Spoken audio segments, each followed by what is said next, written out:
Come on. Do I sound like I'm joking? Do I sound like I'm playing? When you look into my eyes, you understand what I'm saying? Let me say it to you slowly, and it may sound scandalous. I don't think that you can handle this. All right, I think we're on. I am the MoJoKing.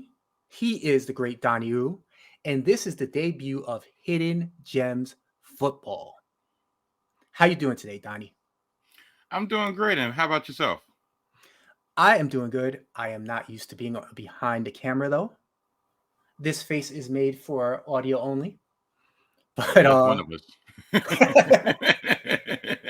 Listen, I don't know. My wife might not like the fact that I'm exposing this handsomeness to the masses, but I don't know. She's gonna have to deal with it. Hey, well, I don't know. I'll shave next week, but Anyway, we are starting Hidden Gems Football. This podcast will be made up of 3 sections for you. In section number 2, we will be breaking down the Thursday night game. We'll tell you what we think the keys of the games will be and maybe give a prediction or 2. Section 3 will be about survivor picks for this upcoming weekend. If you're unfamiliar with what survivor is, stick around. This section, we can explain it to you and tell you how you can get a shot at $40,000 for free starting this week. Oh, that's news to me. See? I bring the news for everybody. But before we do all that, we have our opening section, and that is the one item from this past week that Donnie Oooh saw, and it just caught his eye. So, Donnie, I ask you this. What caught your eye this week in the NFL? The Baltimore Ravens, their head coach, John Harbaugh, once again, in my opinion, cost their team an opportunity to claim victory by eschewing the field goal with under 5 minutes remaining, going for it on 4th and goal. And his excuse is, I didn't want to put my defense in a bad position. Oh, my bad. Not kicking a field goal, not taking the gimme 3 points, giving your defense a 3-point lead with under 5 minutes to go. All right, hold on a putting second. your defense in there. Hold on. Let me just set a scene up for everybody in case you hadn't watched the game. Oop. Baltimore is driving down the field. They're tied with the Bills. It's 20 apiece. There's 4 minutes and 30 seconds left in the game. And it's 4th and goal from the 2. Baltimore has the ball. They can kick the field goal, go up 3. They decide to go for it. Go ahead. Continue. Okay. So pretty much they're 4th and goal at the 3. They decide to go for it. Not only did they not get the touchdown, it was actually intercepted in the end zone for a touchback. That was an ugly throw. Yes. So Harbaugh, during the post-game conference, said that it was going to put his defense against the wall if Buffalo had all 4 downs to work with on their way down the field. And it was easier for him just to put them up by 7 and allow a touchdown possibly than to kick a field goal and possibly lose with a touchdown. I don't understand the logic. Right. So I believe the analytics say, I'm not an analytics pro, but I believe what he was trying to say was that if you give Buffalo 4 downs or each 10 yards, most likely they're going to be able to drive it all the way down the field and have a good shot at scoring a touchdown, considering they were going to still have at least 4 minutes left. That does make you wonder what he thought about his defense. That particularly the fact that if they drove and kicked the field goal, the game would have been tied. And it would have been tied with either Baltimore having one more shot or the game going to overtime and Baltimore's at home. So he was saying that he didn't think his defense could stop a touchdown from happening. And that's kind of wild. Exactly. I mean, to me, I have a personal vendetta against John Harbaugh going from last year, because last year he was under a lot of scrutiny because a lot of times he would go for 2 points instead of kicking the extra point when the extra point would have given them the temporary lead. And he used the same excuse last year. In particular, there was one game late December against Green Bay where he was playing with a backup quarterback. I understand that. But he went for 2 instead of giving his team the lead because he said his defense was gassed. So to me, this is an ongoing narrative of this is week 4. This is the 4th game of the season, and you're already showing to your fan base and to your own locker room that you have no faith in your defense. A lot of the whispers are in that locker room of our coach doesn't have our back.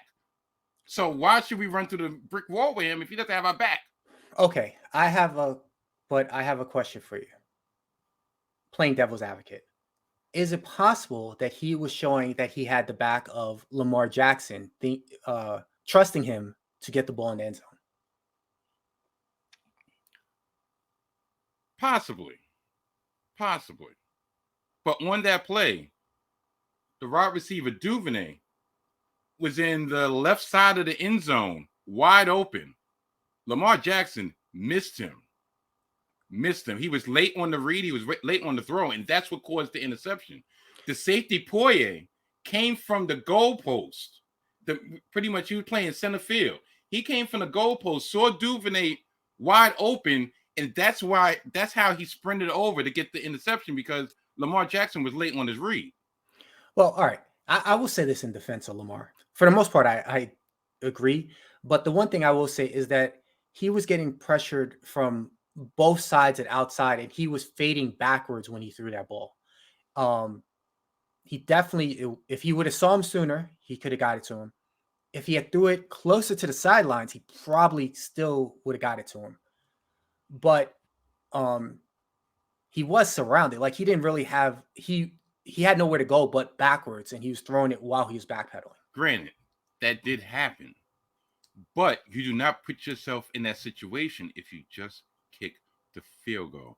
There's 1,000,001 scenarios that can happen on 4th and goal. What happens if there's a fumble snap?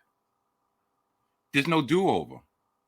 All right, fine. Instead of the offense taking over at the 20 due to a touchback, they're taking over at the 2-3 yard line, and that was Harbaugh's explanation. And to me, I just feel like this is going into the 2nd consecutive season that he's putting his team at a disadvantage for what? The gimme. All right. Well, I mean, obviously how it resulted, it definitely looks like that. But I have one quick question for you, okay? At the end of the day, did it matter? Because Buffalo drove down so easily and almost effortlessly at the end of the game. In a way, wasn't he right in thinking that they were going to drive down and be able to score? I mean, we could do 2020, but at the same time, Buffalo is not really, they're under pressure, but they're not as under pressure as if they were already down. Right now, they drive down the field and they don't score. We go to overtime. All right, fair enough. Let's move on to Thursday night. We have the Colts versus the Broncos. The Colts are 1-2-1. The Denver Broncos are 2-2.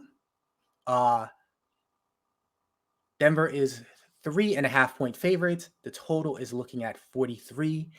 If you calculate that out, that would mean the final score will be the Colts 19.75 points versus the Broncos at 23.25 points. There have been some injuries, significant ones. Jonathan Taylor is in a walking boot. He has not practiced yet. He has a sore ankle and turf toe. He still might play. It seems not likely to me on a short week. But the Broncos have their own injury issues. Javonte Williams is out for the season. He tore his ACL and his LCL. He's out for the season. Russell Wilson has a sore arm. He's most likely to play, but his shoulder is hurting. It's his throwing arm. It is his throwing arm. I don't know why he hardly throws the ball. Just saying. All right, my friend. What are you looking at in this game? What do you think are key components? And we'll get to a prediction after that. But what do you think is what are you looking for in this game? Okay. Well, on Denver's side, being the fact that you just laid out the information that Russell Wilson has a sore throwing arm,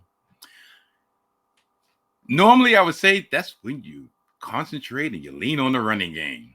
But their number one running back is out for the season. Yeah, Melvin Gordon is a good running back, quote unquote.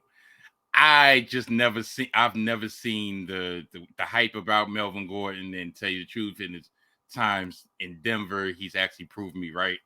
I believe Nathaniel Hackett by nature is a conservative coach. Even when he has his full gamut of weapons, he's conservative. Off a short week in the Mile High City, in the high altitude, I personally believe that they're going to lean on the passing game, basically by necessity, but the short passing game. Their defense is top notch. Their defense to me is at least top 3 in the league. So I think it's going to be a nip and tuck battle, and Nathaniel Hackett will coach not to lose the game. Now, as for the Colts, Jonathan Taylor's injury is big. To me, Matt Ryan has not been as advertised. Going into the season, everybody just looked at Indianapolis as if they was one quarterback away, but for the last 3 seasons, they've been one quarterback away. To me, Matt Ryan, for a lack of a better term, is washed. He doesn't have any zip on his passes. Their weapons are okay. You got Pittman. Their defense is solid, but I think it's going to be a very close game, as mostly all the Thursday night games are. I know we're not going for picks right now, so I'm going to pass it over to Mr. Mojo. Yeah. I gotta say, I'm not enthused to see this game. Neither one of these teams were doing much on offense before the injuries, and the running backs are key in both of these teams. It is possible it opens up both teams, forcing them to throw a little bit more. Maybe the Colts rely on Nyheim Hines a little bit more, which will probably mean that they're going to be, at least dumping it off to him and seeing what he can do. Russell Wilson, was still waiting for Russ to cook. So, he showed a little bit of signs last week against the Raiders, finally multiple touchdowns. What's interesting, an interesting note about this is that between the two quarterbacks, they've had 9 passing touchdowns in 8 games combined. Matt Ryan actually has 5, and Russell Wilson has 4. That is ridiculous. All right. I was about to go into my tangent about my picks, but I want to see what you have first. Who are you picking, and what do you think about Denver as 3.5-point favorites? Well, as most gamblers know, when it comes to the point spread, just being home, 9 times out of 10, you get 3 points. So with it being 3.5 plus favoring the Broncos, in reality, they only think the Broncos are favored by 0.5 point. So which is pretty much a pick 'em. And between these two teams, I believe that would be a pick 'em, but I'm not going to pick a tie. So just on the strength of Denver's defense, I believe Denver is going to be the victor in a very low scoring game. Let's say 20-17.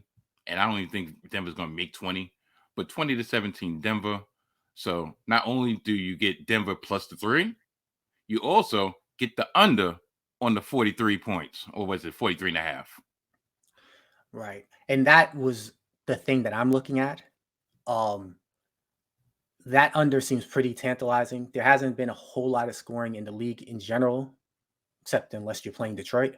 But The Colts, so far this season, have scored 20 points against the Texans, got shut out by the Jaguars, scored 20 against Kansas City, and 17 against the Titans.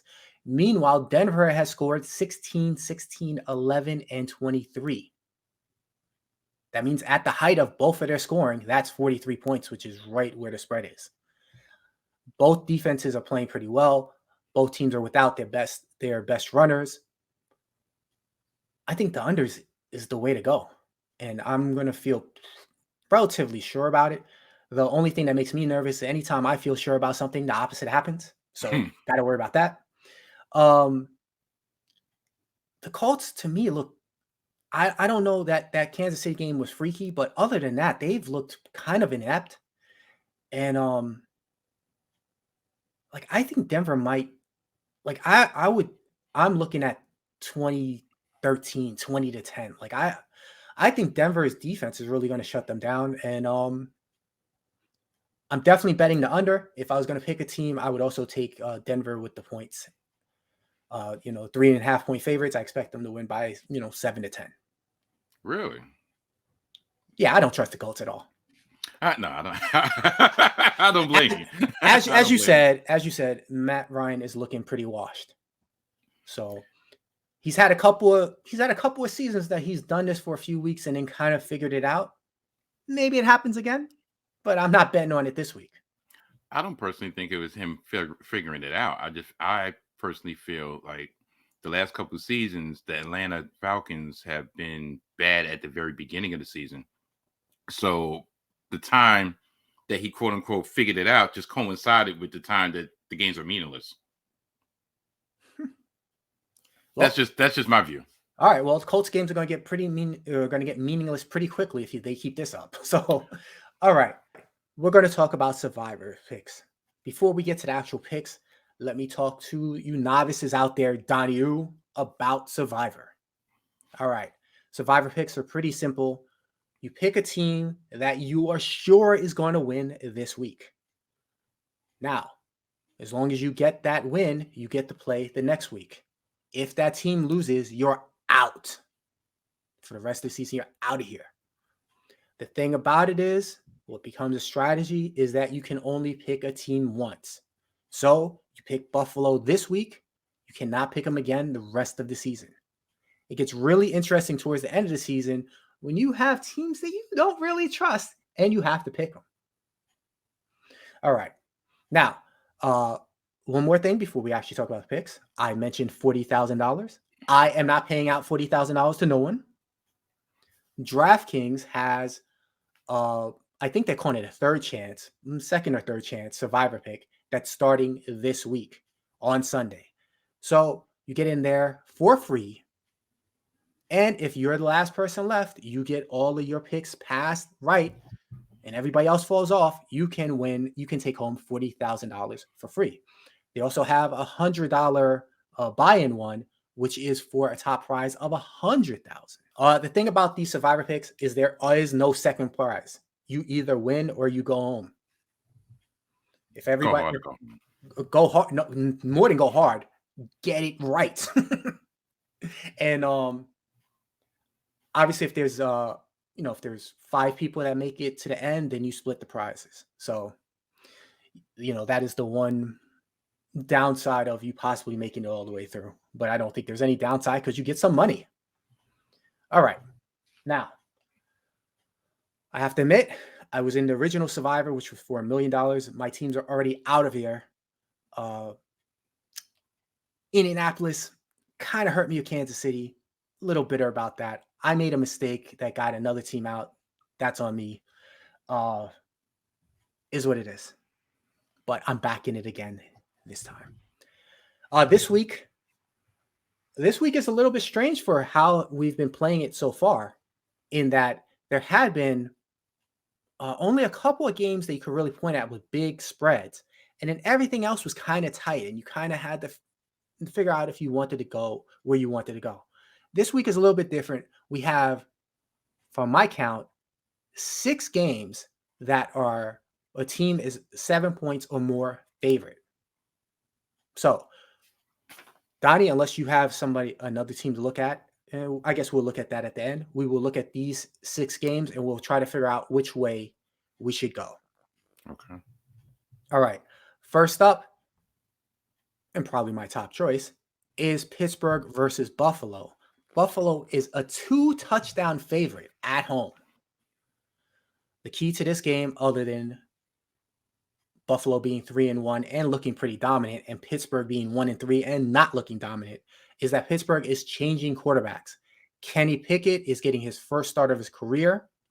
Last week with the Jets, he took over in the middle of the game. He was 10 for 13 passing, but only for 120 yards and had 3 interceptions. Again, this is versus the Jets. Donnie, is there any reason not to take Buffalo this week?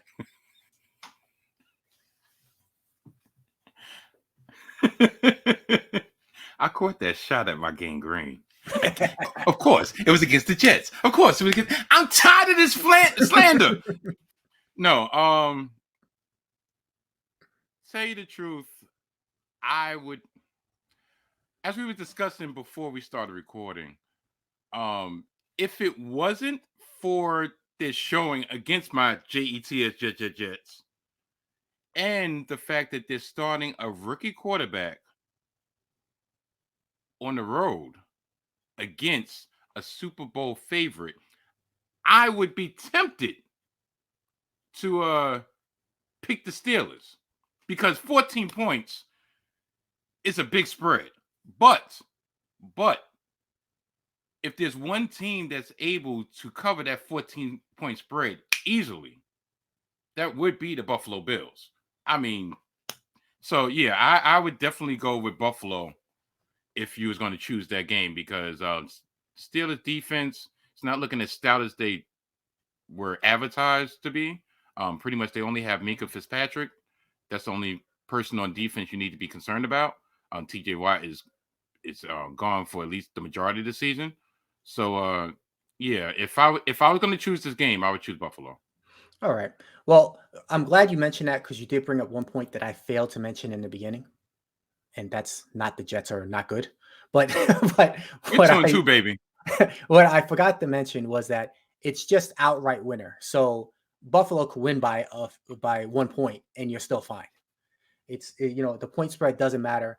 I look at point spreads because, to me, the first obvious choices is always to take home big time favorites. That's where the biggest advantage is because those teams tend to win even if they don't win by the spread. All right.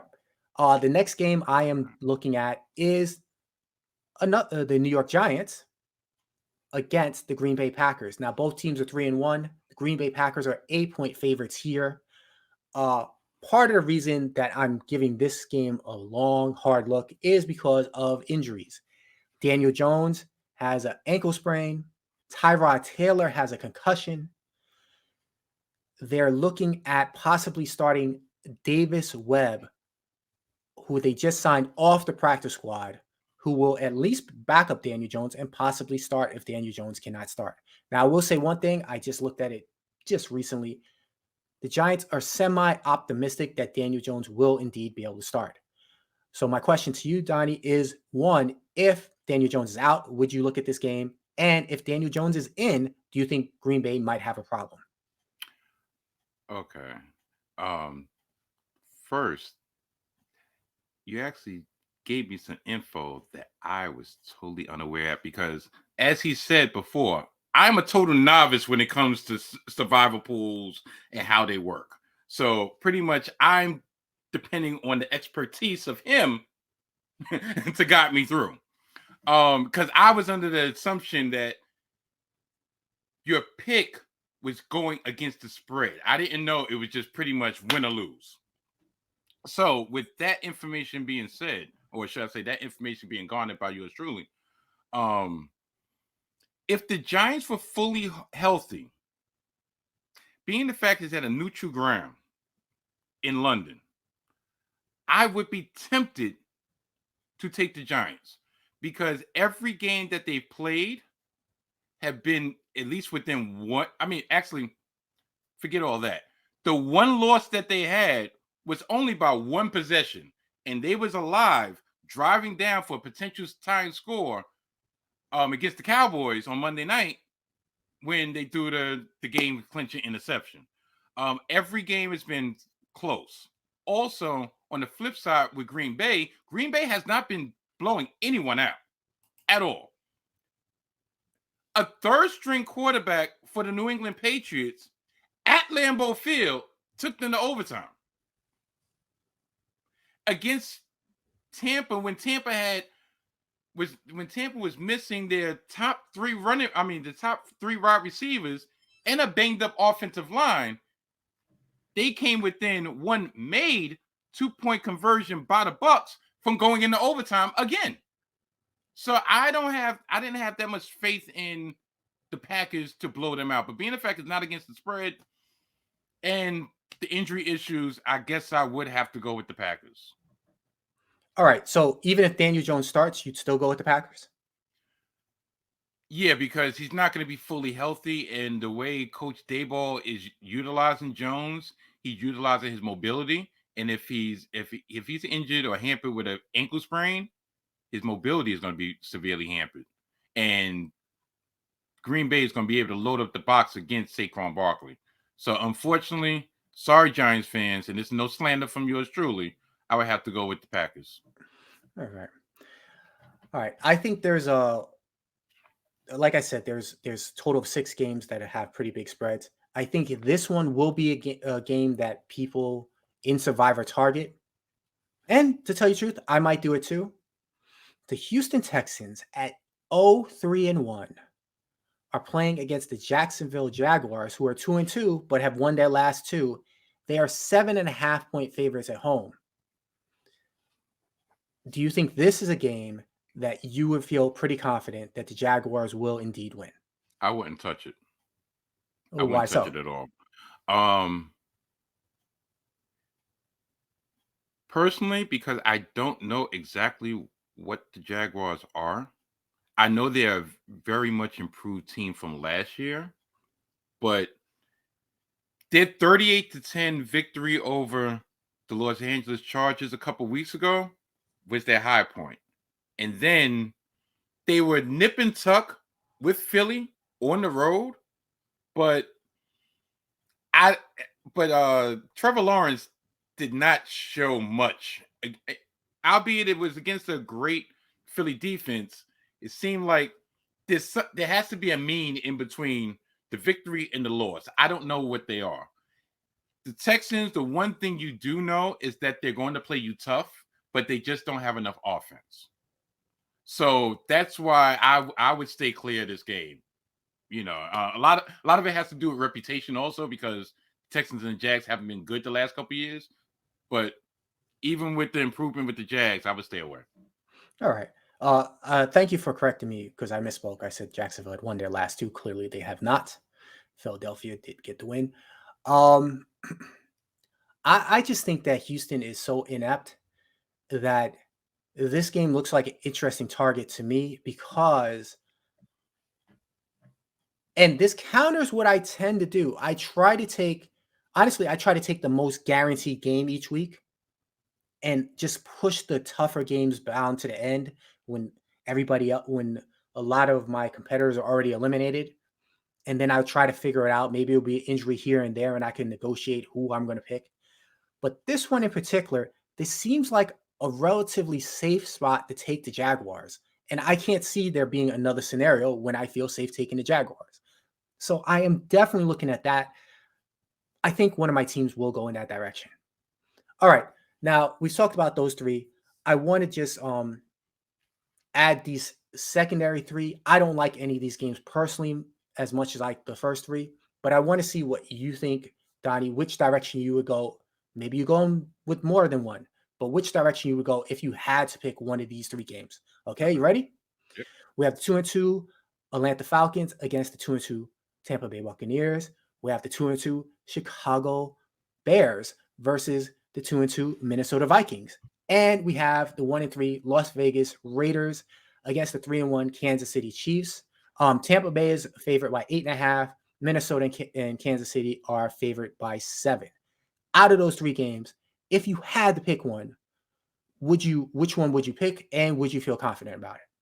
I think the most confident game I would pick would be Kansas City over the Raiders. Hmm. Even though Kansas City to me still hasn't hit on all four cylinders yet. It was a very impressive game this past Sunday night against Tampa Bay. Like they put 44, 45 points up on Tampa Bay. And Tampa Bay coming into that game was only giving up an average of 9 points a game. So for that offense to put up 40 plus against that stout defense, the Raiders defense is not so stout. Also, I'm leaning on the fact that the Raiders got their first victory this past week against Denver, and they're due for a letdown. It would be in the bright lights, but it will also be in Kansas City. So yeah, I have more faith in Kansas City than I do in Josh McDaniels. It comes down to that. Yeah, I could see that. Like I think Atlanta's been playing teams really tough, but I just have a problem seeing how Brady, with his weapons coming back, would lose in Tampa to them. But so if I had to pick one, I'd probably go with Tampa Bay. But I don't like any of these games, honestly. You know, sooner or later, I guess I'll have to trust Kirk Cousins, but I'm gonna kind of punt that as far as I can. So, yeah, these games are probably no-fly zones for me. I think those first three games are definitely the ones I'm looking at. Uh, like I said, this is a real interesting week because we've had a lot of tight spreads every week, and the games have been really tight. So it's going to be interesting to me see if week 5 is different and these games really do turn into a couple of blowouts. I kind of don't think so because it hasn't happened yet, but we'll see. Anyway, I think that wraps it up for us. Now all we need is to do a little bit of outro, a little bit of housekeeping. We, of course, are brought to you by 19 Media Group. If you're checking us out here, please like and subscribe. And you might want to check out the couple other podcasts that are on here. Gimmick Infringement with Brad Winchester and Tyler McDowell. They talk about wrestling and pop culture and all things life. Their life stuff is amazing. They are more than just a wrestling podcast. And you have dope interviews when Warren Shaw talks to some interesting folks, get some really deep information. I love it. It's a very positive, inspirational. I love it. You can also catch me at Hidden Gems Hip Hop. Wait, excuse me. Hip Hop Hidden Gems. Hidden Gems. Wow, I'm saying it backwards. Look at that. This whole time I've been trying to make sure I say hip hop. Wow, I just did it again. Try to make sure I say Hidden Gems Football instead of saying Hidden Gems Golf, right? That's the reason there's no banner, because I typed in Hidden Gems Golf. Anyway, you can catch me at Hidden Gems Golf, DFS betting show, real quick, precise 15 minutes of your life. Check me out there, or you can check out Hidden Gems Hip Hop, which me and Willie Freeman deep dive into some hip hop songs and artists that kind of go under the radar, but need a little bit more respect. Donnie, tell them where they can find you. You can find me on most streaming platforms wherever podcasting is available. I have my own podcast, The Salty Thoughts of Donnie Oooh, in which I talk about sports, music, life in general. But during the football season, I'm primarily concentrating on the National Football League. Also, you can check me out on YouTube, because I got a YouTube page. I don't know the name of it. I was going to say YouTube/Mike Steph, but I don't have enough subscribers to get a custom URL. So if you put Mike Steph, Donnie Oooh, Salty Thoughts of Donnie Oooh in the search engine, gradually, eventually, when you keep on scrolling, you'll find me. That's my page where I talk about everything else when it comes to baseball, basketball, music. I talk about it on the YouTube. On the Salty Thoughts of Donnie Oooh podcast, the mothership, the flagship, if you will. That's on Spotify, Apple Podcasts, Anchor.fm, amongst others. Oh, one last thing. I'm supporting my cousin Karan. Check out his page on Instagram, 4Dub Gaming. Just check it out, self-explanatory, and get some merch while you're at it. Also, if you're interested in merch, check out the 19 Media Group merch, and Mojo will let you know more about it. I'll put it in the headline. I'll put it in the notes below because I don't know the site. But I will make sure I have that in the notes below. I will have Donnie Ooh's page in the notes below. I will have links to our podcast in the links below. There's going to be a lot of stuff in the links below, so check out the links below. Yeah, that's all right. And I think that's it.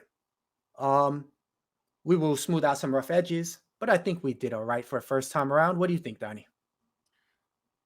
Pretty good. I'm glad that we finally just tore the Band-Aid off and just got this rolling.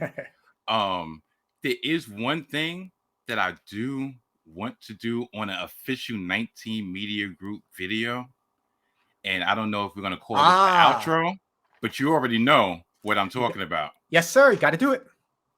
Okay, this video is a part of the 19 Media Group. Bye-bye. You know why I was laughing? Because even though you just explained it, you flipped it again. You said hip hop hidden gems hip hop. I did it again? Yeah. But being the fact you was talking, I'm like, I don't want to just.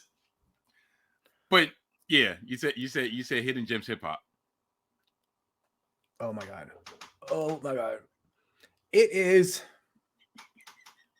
the name of the show is Hip Hop Hidden Gems. This is a 19 Media Group presentation.